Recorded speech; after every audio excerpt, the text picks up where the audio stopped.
ABP Ganga, खबर आपकी, जुबान आपकी। भाजपा ने एमएलसी प्रत्याशियों की लिस्ट जारी कर दी है।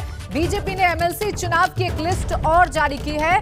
मानवेंद्र सिंह, गोविंद नारायण शुक्ला, सलिल बिश्नोई, अश्विनी त्यागी, धर्मवीर प्रजापति, सुरेंद्र चौधरी इस लिस्ट में शामिल हैं। तो ये बड़ी खबर आपको बता दें, चूंकि विधान परिषद के चुनाव अब यूपी में नजदीक हैं और इसीलिए अब तमाम राजनीतिक पार्टियों ने अपने उम्मीदवारों के नाम का ऐलान कर दिया है। इससे पहले एक लिस्ट और भाजपा की तरफ से जारी की गई थी और अब दूसरी लिस्ट भाजपा की तरफ से जारी की गई है, जिसमें प्रत्याशियों के नाम हैं। आपको जानकारी दे दें, मानवेंद्र सिंह, गोविंद नारायण शुक्ला को भाजपा ने अपना कैंडिडेट बनाया है, तो वहीं सलिल बिश्नोई, अश्विनी त्यागी, धर्मवीर प्रजापति, सुरेंद्र चौधरी,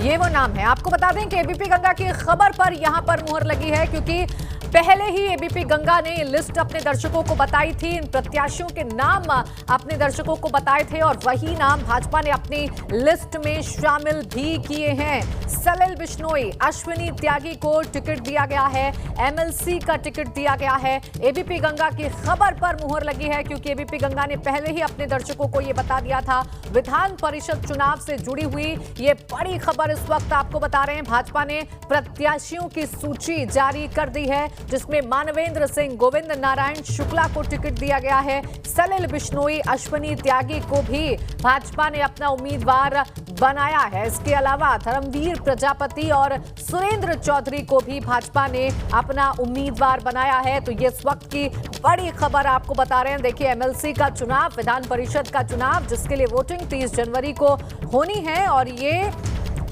जो चुनाव है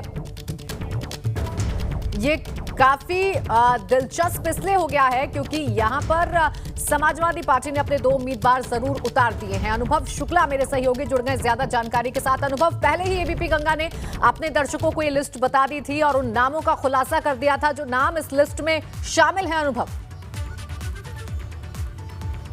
देखिए, बिल्कुल एबीपी गंगा की खबर पे फिर मुहर लगी है, क्योंकि हमने पहले ही बताया था कि एक क्षेत्रीय अध्यक्ष जो है उसको जाना है। मानवेंद्र सिंह का नाम था, मानवेंद्र सिंह इस लिस्ट में शामिल है। इसके अलावा प्रदेश पदाधिकारी गोविंद नारायण शुक्ला, वो भी हमने बताया था कि जहाँ जा सकते हैं और उनका भी नाम है। सलिल बिश्नोई, वो भी प्रदेश पदाधिकारी हैं। अश्विनी त्यागी, वो भी प्रदेश पदाधिकारी हैं। तो हमारी अगर हम कहें तो जो 8 नाम हमने बताए थे वो 8 नाम इस लिस्ट में शामिल है और हमारी खबर पर एक बार फिर मोहर लगी। लेकिन सबसे महत्वपूर्ण ये कि 4 नाम कल घोषित किए थे, 6 नाम आज घोषित किए, 10 नाम अब तक बीजेपी ने घोषित किए और 2 समाजवादी पार्टी ने घोषित किए हैं। हालांकि आज जो है वो 5वां दिन था नामांकन करने का, लेकिन आज कोई नामांकन पत्र नहीं बिका। अब तक कुल 26 नामांकन पत्र बिके हैं, जिसमें से 10 कैंडिडेट अब बीजेपी ने अपने उतार दिए हैं, 2 समाजवादी पार्टी ने उतारे हैं और इसकी स्क्रूटनी जो है वो 19 तारीख को होगी, 21 तारीख को नाम वापसी की आखिरी तारीख होगी।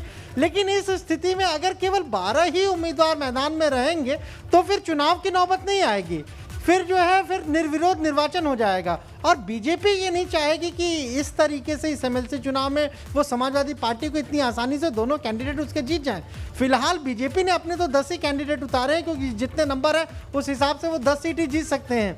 पर कहीं ना कहीं एक तैयारी ये भी होगी कि हो सकता है आखिरी मोमेंट पर बसपा की तरफ से कोई एक उम्मीदवार मैदान में आ जाए और उसको बीजेपी के जो सहयोगी लोग हैं वो उसको सपोर्ट कर दें।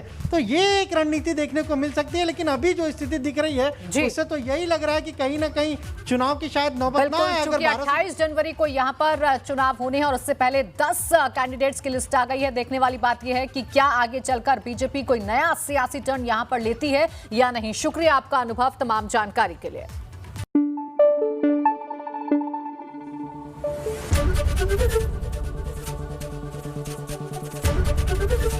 एबीपी गंगा, खबर आपकी, जुबान आपकी।